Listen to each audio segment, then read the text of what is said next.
स्तोत्रसंहिता 50 ओवी 1 ते 3 व 7 ते 23. यहोवा देव म्हणतो, मला भूक लागली तर मी तुम्हाला सांगणार नाही, कारण वनांतील प्रत्येक पशु हा माझा आहे.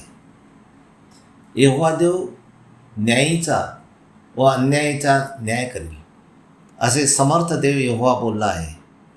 आणि सूर्याच्या उगवतीपासून त्याच्या मावळतीपर्यंत त्याने पृथ्वीला हाक मारली आहे.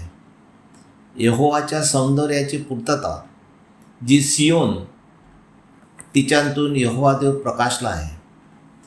यहोवा आमचा देव येईल आणि तो उगा राहणार नाही. तो अग्नी असल्यामुळे त्याच्या पुढे अग्नी खात चालत जाईल आणि त्याच्या सभोवती मोठे वादळ असेल. यहोवा देव म्हणतो, हे माझ्या लोका ऐक आणि मी बोलेन. हे इस्रायला ऐक, म्हणजे मी तुला साक्ष देईन. मी देव तुझा देव आहे. तो सर्व मानवजातीला म्हणतो, तुझ्या यज्ञाविषयी मी तुला बोल लावित नाही आणि तुम्ही केलेली हुमारपणे निरंतर माझ्यापुढे आहेत.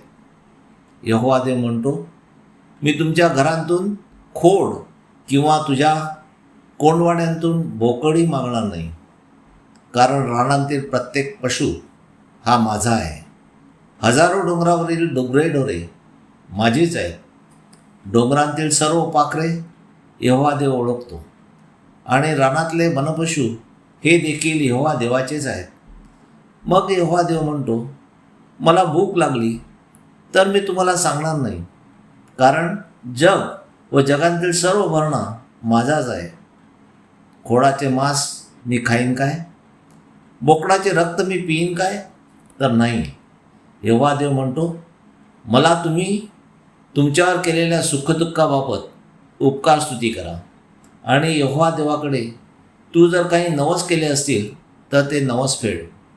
यहोवा देव म्हणतो, काही लोक देवाला आपली कामे होण्यासाठी नवस बोलतात. तो नवस त्वरित पूर्ण करा. जेव्हा तुम्ही संकटात असाल त्यावेळेला तुम्ही मला हाक मारा. यहोवा देव त्या संकटातून आपल्याला मुक्त करेल. तेव्हा तुम्ही यहोवा देवाची स्तुती, आराधना व गौरव करा. परंतु यहोवा देव दुष्टाला म्हणतो, खऱ्या मनाने परमेश्वराची आराधना न करणारे, जादूटोणा करणारे, तांत्रिक व मांत्रिक यांना तो म्हणतो, माझे नियम सांगण्याचे तुम्हाला काय काम आहे?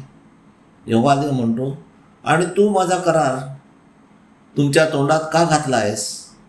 कारण तू केलेल्या पापाबद्दल तुला दिलेल्या शिक्षेचा तू द्वेष करतोस आणि माझी वचने मात्र स्वतःच्या पाठीमागे टाकतोस. आणि तुम्ही चोर पाहत असतात त्यांच्याशी संगनमत करतात आणि तुम्ही व्यभिचारांचा भागीदार होतात. तुम्ही आपले तोंड दुष्टपणाला सोपवून देतात आणि तुमची जीभ कपट रचते व कपट बोलते. तुम्ही बसून आपल्या भावाच्या विरुद्ध बोलतात. तुम्ही आपल्या आईच्या मुलांची निंदा करता. या गोष्टी तुम्ही केल्या तरी मी उगाच राहिलो. तुम्हाला मी तुमच्यासारखाच कोणी आहे असे वाटते काय? पण मी तुमचा निषेध करीन आणि ज्या गोष्टी तुम्ही केल्या आहेत त्या मी तुमच्यापुढे ओळीने मांडीन. तेव्हा यहोवा देव म्हणतो, मला विसरणाऱ्यानो, आता तुम्हाला मी सांगितले ते ध्यानात आणा, नाहीतर मी तुम्हाला शिक्षा करीन व फाडीन. त्यावेळेला तुम्हाला सोडवायला कोणी असणार नाही. जो कोणी उपकारस्तुतीचा यज्ञ अर्पण करतो तो यहोवा देवाचे गौरव करतो. म्हणून आपण एकच यहोवा देवाला भजूया व जगांतील सर्व वस्तू त्याच्या आहेत, म्हणून त्याला काही अर्पण करण्याची गरज नाही. परंतु यहोवा देवाने आपणावर केलेल्या अनेक उपकाराबद्दल त्याचे आभार मानूया व उपकारस्तुती करूया. हालेलुया, आमेन. म्हणजे तो आपले सर्व अन्याय आम्हाला माफ करेल. Hallelujah, hallelujah.